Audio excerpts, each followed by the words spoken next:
So back in 2017, while I was still in college, I took a class on short films. In that class, we saw a large amount of, well, take a guess. Some stood out to me, others didn't, but above all of them, one stuck out the most. Well, okay, two, but I don't know how I'd make a video out of this.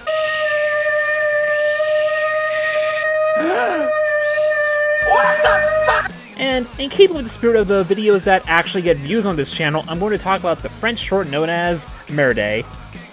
Merde was originally released as part of the 2008 anthology film Tokyo, which was comprised of 3 films all taking place in, well, Tokyo, by 3 non-Japanese directors. The 3 shorts were Michel Gondry's Interior Design, Bong Joon-ho's Shaking Tokyo, and, as we will be discussing in this video, I'm not going to attempt pronouncing a French name, sorry, Merde. And for those of you who haven't already opened up Google Translate in the second tab, Merde translates to, well, at least they're honest.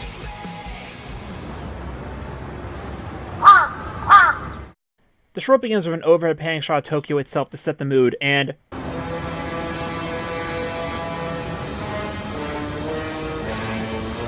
what? Huh? Wait, what? I didn't edit this music in. This is just what plays during the intro. I did say this was by a non-Japanese director, right? Okay, well, I guess they just Googled Japan music, and the Godzilla theme popped up. It's like whenever someone has a set scene in Russia, so they just play. But at least that has the excuse of being an actual Russian folk song. Yeah, okay, Lenny, let's keep going. As the camera zooms in, and we go to ground level, we see an oddly disheveled man crawl out of a sewer drain, as we all do in the morning. Now let's study this creature. Overgrown fingernails, an oddly curved red beard, glazed eyes, and as we will soon find out, a SpongeBob walk cycle.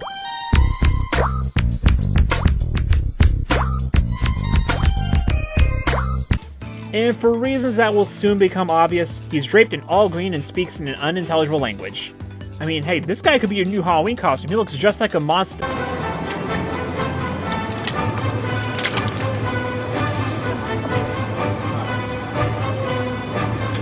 Why must you torture me everywhere I go? Yeah, so I think you can see why this short stuck with me now. I'm not very familiar with insert French name here's other works and what his main intent was, but to me it's pretty clear that Merde is taking the concept of a traditional kaiju film, flipping it on its head and replacing the actual monsters with humans. You know how there's always that monologue about how Godzilla is just like us. He is part of us. Godzilla is inside each one of us. Oh, wow! That is relatable! Well, here's the literal version of that.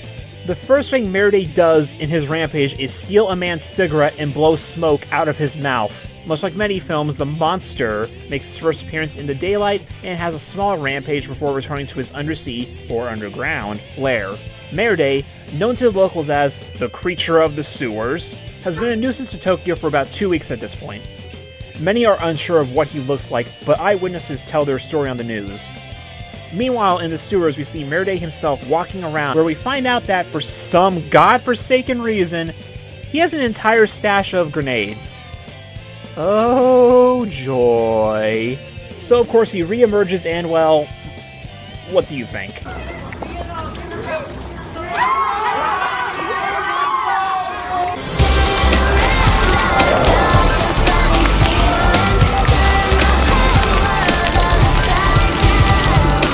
After the massacre of Merde takes place, the police get into gear and mount an expedition into the sewers to find him.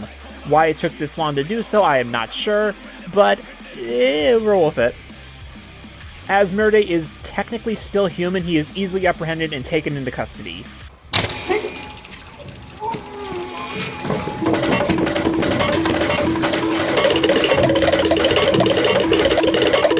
However, as they are unable to communicate with him, they need some outside help. Enter the French lawyer. I'm calling him Greg. Vaughn is apparently one of the only 3 people in the world who can speak the same language as Merde. Because that's a language, I guess. Hey, did I ever tell you guys I'm bilingual? I speak fluent English and gibberish. Greg meets with Merde and the local crew to discuss the upcoming trial. But the main takeaway is that, apart from being a good lawyer, Greg is also the head priestess at the Ministry of Silly Walks.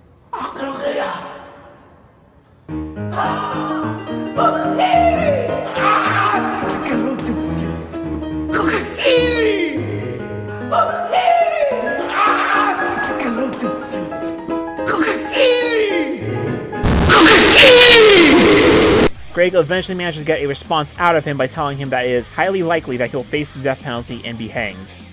Finally, the trial commences and we get to hear why Merde did what he did.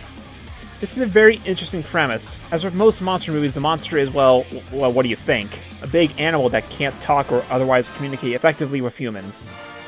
The closest we ever get to that is Mothra, who uses the twin fairies to translate. Oh, Godzilla, what terrible language! So by having Merde be a human who is capable of directly speaking with someone, you can get a better insight into why he does the terrible things he does. So let's see what this captivating reason for Merde's turn into a monstrous terrorist against Japan is. What thought-provoking explanation could they have for him to be like this? J'aime pas les gens innocents. J'aime pas les gens. Et parmi tous les gens, les Japonais sont vraiment les plus dégoûtants. Okay, maybe he's just racist. That works too. Hey guys, what if the reason Godzilla did was just because? Man, fuck anime! Let's just kill Japan! Wow! You're an idiot! So essentially, Merde just kind of hates all life aside from his own and worships a god that constantly puts him in places he hates the most. Which, for now, just so happens to be Tokyo. When threatened with the death penalty, he is, of course, scared and refuses. Non. Je veux pas. Je suis contre. それは嫌だ。反対だ。The trial sequence is kind of lacking in a good mode for Merde, as despite being the most human monster possible, his motives are, basically nothing more than what a typical planet-destroying beast would be. Kong shows more humanity than him, as Kong is brought to New York against his will, and is simply reacting to the hell he is thrown into. Merde simply goes to Japan on his own will to cause death and destruction. Then again, considering, all this shit, maybe the rest of humanity ain't much better. Since Merde essentially outed himself as a murderous psychopath, it comes down to two possibilities. Either A, he is let go on account of insanity, or... Son of a bitch. As for how the public feels about this, there are two camps. Camp A, the people who react to a bloodthirsty lunatic reasonably. And Camp B, the unreasonable people.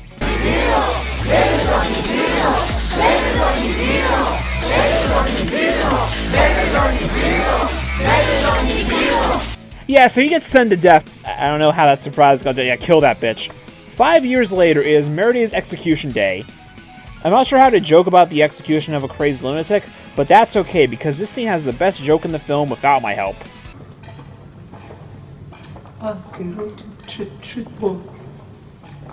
Il demande une dernière cigarette. 死刑囚が最後の一服を望んでいます。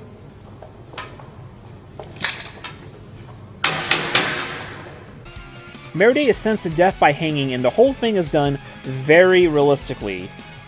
If you're put off by realistic displays of death, then this will likely be kinda hard to watch for you. But it's okay, because things get unrealistic real quick. Like all good monsters, even death isn't enough to put them down for good.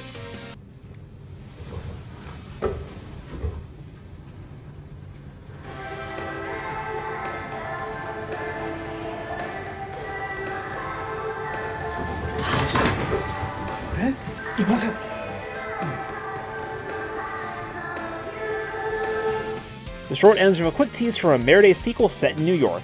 And if you're wondering what that's like, keep wondering because it never came out. And that is Merde, a brief, humanized version of the standard Japanese kaiju film.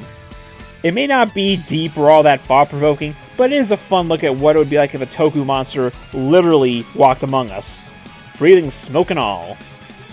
The music and sound references might get some smiles out of genre fans, so I say if you can, check it out sometime. It is available in the Tokyo Anthology film along with the two other shorts, so if you see it for a good price and if you're curious, pick it up. At the very least, you'll get to bear witness to the Merde Shuffle. This is the part of the video where I tell you to click the red submarine sandwich button and smash someone's thumb if you like the video and want more. I talk about Big Lizard and hopefully other stuff that isn't Big Lizard. Maybe. Help me. Bye!